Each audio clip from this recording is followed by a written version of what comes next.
నువ్వెంత, నీ బ్రతుకెంత, నీ గురించి నువ్వేమనుకుంటున్నావు? నువ్వు నన్ను ఎదిరించగలవా? నీ దగ్గర ఏముందని నిన్ను నువ్వు ఎప్పటి నుండి గొప్పవాడిగా అనుకుంటున్నావు? నువ్వు ఇంకా అసలైన ప్రపంచం చూడలేదు. నీ ముఖం ఎప్పుడైనా అద్దంలో చూసుకున్నావా? నీతో అవ్వదు, వదిలేయ్. ఏదైనా కూలి పని చేసుకో. నీ రోజు గడిస్తే చాలు. 2 పూటలా భోజనం దొరికితే చాలు కదా నీకు. లగ్జరీ కారులో కూర్చునే స్థాయి నీకు లేదులే. నీకు తెలుసా నీవెవరో? మిత్రమా, ఇలా నిన్ను ఎవరైనా అంటే వాళ్ళ మాటలు నువ్వు నిశ్శబ్దంగా విను. ఎలాంటి రియాక్షన్స్ ఇవ్వకు. నీకు వాడిని కొట్టాలి అని రక్తం మరిగిపోతే శాంతంగా ఉండు. నీ ఎనర్జీని వేస్ట్ చెయ్యకు. ఎందుకంటే మూర్ఖపు మనుషుల మధ్య ఎప్పుడూ మౌనంగానే ఉండడం నేర్చుకో. లేదంటే వాళ్ళు మన స్థాయి గురించి మాట్లాడడానికి అవకాశం కోసం చూస్తూ ఉంటారు. మనం వారికంటే 2 అడుగులు వెనకే ఉండొచ్చు. కానీ ఎవ్వరి మీద ఆధారపడి మనం బ్రతకడం లేదు కదా.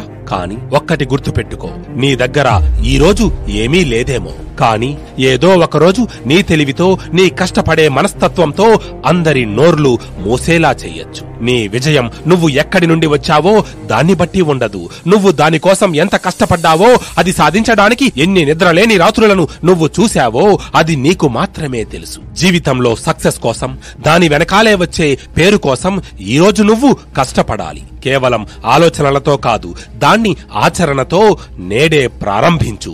ఎన్ని కష్టాలు వచ్చినా దానితోనే సహవాసం చేస్తూ ముందుకు సాగిపో.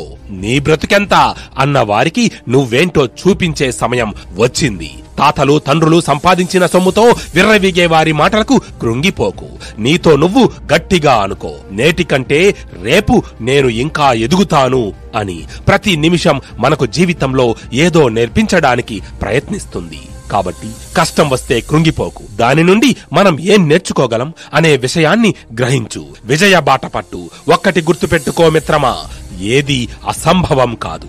నీ దృఢ సంకల్పం ముందు నీ కనులలో రగులుతున్న అగ్ని జ్వాలను ఎప్పుడూ ఆరనివ్వకు. నీ గుండెల్లో ఉన్న హై వోల్టేజ్ ట్రాన్స్ఫార్మర్ ని ఎప్పుడూ ఎనర్జీతో లోడెడ్ గా ఉంచుకో. నువ్వు ఏ స్థాయి వరకు వెళ్ళాలి అనుకుంటున్నావు, అక్కడి వరకు వెళ్లి నువ్వెంత, నీ బ్రతుకెంత అన్నవారు తలదించుకునేలా చెయ్యి. నీ అడుగుల నీ తరువాతి గమ్యం ఎటువైపో ఎవ్వరికీ చెప్పకు. నీ మాటలు కాదు, నీ చేతలు వారికి జవాబు చెప్పాలి. నీ వెనుక మాట్లాడే వారి మాటలు విని నువ్వు బాధపడకు. వాటిని నీ మోటివేషన్ కి ఉపయోగించుకో. వారు అన్న ప్రతి మాటని నీ ఫ్యూయల్ గా మార్చుకో. అవి నిన్ను కిందకు లాగడానికి కాదు, పైకి ఎదగడానికి మలచుకో. నీ పేరే ఒక బ్రాండ్లా మారిపోవాలి. నీ పేరుతోనే నీ పనులు జరిగిపోవాలి. అందరూ నిన్ను ఒక ఎగ్జాంపుల్ గా చూపించే స్థాయికి ఎదగాలి. నీ ఫోకస్, నీ కమిట్మెంట్ తో చూపించే ఈ ప్రపంచానికి నువ్వు ఏం చేయగలవో. కానీ ఇవన్నీ జరగాలంటే ఉదయం త్వరగా, రాత్రి ఆలస్యంగా పడుకోవలసి ఉంటుంది. అందరూ గాఢ నిద్రలో ఉన్నప్పుడు నువ్వు మాత్రం నీ గమ్యం కోసం అడుగులు వేస్తూ ఉండాలి. ఎండనక, వాననక, చలి అనక నిత్యం నువ్వు అనుకున్న దానికోసం పరితపిస్తూ ఉండాలి. ఎప్పుడైనా గివప్ చేయాలి అనిపించినప్పుడు, అసలు ఎందుకు నేను ఈ భూమి మీద పుట్టాను, నేను ఏం చేయలేనప్పుడు నేను బ్రతికి ఏం లాభం, నేను ఏం చేస్తే ఈ ప్రపంచమంతా నన్ను గుర్తిస్తుంది, ఇలా ఆలోచించు. నువ్వు నీ లక్ష్యం చేరే వరకు నీ చూపు, నీ మనసు ఆ లక్ష్యం మీద నుంచి పక్కదారి పట్టకూడదు. ఒకవేళ అలా జరిగితే నీ ఓటమి ఖాయం. మిత్రమా, ఈ సమాజం కూడా నిన్ను అడుగడుగునా హేళన చేస్తుంది, అవహేళన చేస్తుంది. ఇది నీ వల్ల కాదు, నువ్వు ఈ పని చేయలేవు అని. అప్పుడే నువ్వు మనసులో నేను నా లక్ష్యాన్ని విజయవంతంగా చేరుకోగలను అని, ప్రతి ఒక్కరికి నేను ఇది చేయగలను అని జవాబు చెప్పుకుంటూ నీ సమయం వృధా చేయకు. నీ లక్ష్య సాధన కోసం నీ బుద్ధి బలాన్ని, మానసిక బలాన్ని ఎప్పుడూ పెంచుకుంటూ పో. లక్ష్య సాధనలో ఎన్ని అవకాశాలు వస్తే అన్నీ తీసుకోవడానికి సిద్ధంగా ఉండు. ఒకవేళ గెలుపు కాకుండా ఓటమి వస్తే కూడా తీసుకోవడానికి సిద్ధంగా ఉండు. ఓటమి నేర్పిన పాఠం నుండి గెలుపు కోసం మళ్లీ ప్రయత్నించు. ఓటమి తరువాత వచ్చే గెలుపు ఇంకా పవర్ఫుల్ గా ఉంటుంది. ఓటమి నుండి రిస్క్ తీసుకుని గెలుపు అనే రేస్ లో ముందుకు వెళ్ళు. నీ విజయం వైపు వెళ్ళనివ్వకుండా చేసే ప్రతి ఒక్క పరిస్థితుల పైన నీ గెలుపు యుద్ధం చెయ్యి. నీ మనసుకు బానిసవ్వడం మానేయి. దాన్ని కంట్రోల్లో పెట్టుకోవడం నేర్చుకో. నిన్ను గొప్పవాడిగా మలుచుకునేందుకు మాత్రమే మనసును ఉపయోగించు. నిన్ను బలహీనపరిచేందుకు కాదు. దుఃఖం, బాధ, భయం ఇలాంటి మనసు అనే పంజరం నుంచి బయటకు వచ్చేసేయి. అప్పుడు నువ్వు కూడా ఒక విజేత కంటే తక్కువేం కాదు. నా దగ్గర టైం లేదు, ఇది ఉంటే నేను చేసేవాడిని, నా బ్రతుకే ఎంత అని ఇలా చెత్త మాటలు ఆపేసి నేడే ఈ క్షణమే మొదలుపెట్టు. టైం మన దేశ ప్రధానికైనా లేదా ఒక సామాన్య పౌరుడికైనా అందరికీ ఉండేది 24 గంటలే.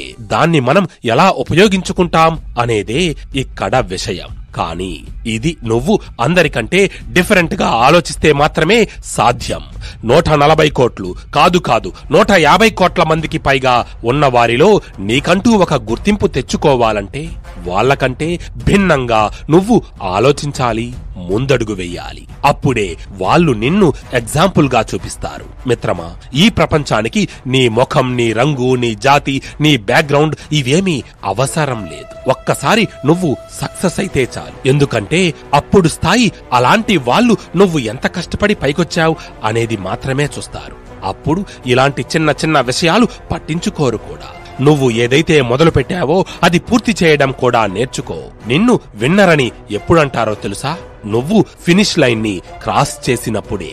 గుర్తుపెట్టుకో మిత్రమా, లేదంటే నిన్ను ఒక ఫెయిల్యూర్ లాగానే పరిగణిస్తారు. అయినా సరే నీ యుద్ధం నీ మనసులో, అందులో గెలిచే వరకు ఓటమి ఒప్పుకోకు. ఎన్నో నిద్రలేని రాత్రులను గడపాల్సి ఉంటుంది. మన జాతిపిత మహాత్మా గాంధీని కూడా సౌత్ ఆఫ్రికాలో ఫస్ట్ క్లాస్ టికెట్ ఉన్నా సరే ట్రైన్ నుండి ప్లాట్ఫామ్ మీదకు గెంటేశారు. ఎందుకంటే నీ బ్రతుకెంత, నువ్వు ఫస్ట్ క్లాస్ లో కూర్చుంటావా, ఇది నీ స్థాయి కాదు అన్నారు. ఈ సంఘటన తరువాత గాంధీ గారు రాత్రి మొత్తం చలిలో వెయిటింగ్ రూమ్ లో కూర్చోవలసి వచ్చింది. అప్పుడాయన నేను భారతదేశం వెళ్లాలా లేదా ఇక్కడి ఉండి ఈ సమస్య మీద పోరాడాలా అనుకున్నారు. ఒకవేళ గాంధీ గారు మౌనంగా భారతదేశం వచ్చేసి ఉంటే నేడు మనం గాంధీ గారిని జాతిపితలా చూసేవాళ్ళమా? ఆయన నేడు మన మధ్య లేకపోయినా ఆయన ప్రభావం మనందరి మీద ఏ స్థాయిలో ఉందో ప్రత్యేకంగా చెప్పనవసరం లేదు కదా మిత్రమా. ఒక సామాన్యుడు తలుచుకుంటే గొప్ప గొప్ప రాజ్యాలే కూలిపోతాయి. ఆలోచనే ఆచరణగా రూపుదాల్చితే ప్రపంచంలో ఉన్న శక్తి మొత్తం దానికి సహాయపడుతుంది. అదృష్టాన్ని నమ్మి కూర్చోకు, ఒళ్ళొంచి కష్టపడు. మోటివేషన్ కేవలం నీకు పని మొదలు పెట్టడానికి మాత్రమే ఉపయోగపడుతుంది. తరువాతి గెలుపు కోసం మాత్రం నువ్వే శ్రమించాలి. పాజిటివ్ యాటిట్యూడ్ తో ప్రతి క్షణం నిన్ను నువ్వు మెరుగుపరుచుకుంటూ సరైన నిర్ణయాలతో నీ టార్గెట్ ని అచీవ్ చెయ్యి. ఎప్పుడూ నేర్చుకోవడం మానేయద్దు. నీ తప్పులను సరిదిద్దుకుంటూ నీ క్యాపబిలిటీస్ ని సరిగ్గా వాడుకుంటూ ముందుకు సాగిపో. నీ బ్రతుకెంత అన్నవాడికి నీ సత్తా చూపించు. ఇది రాసి పెట్టుకో.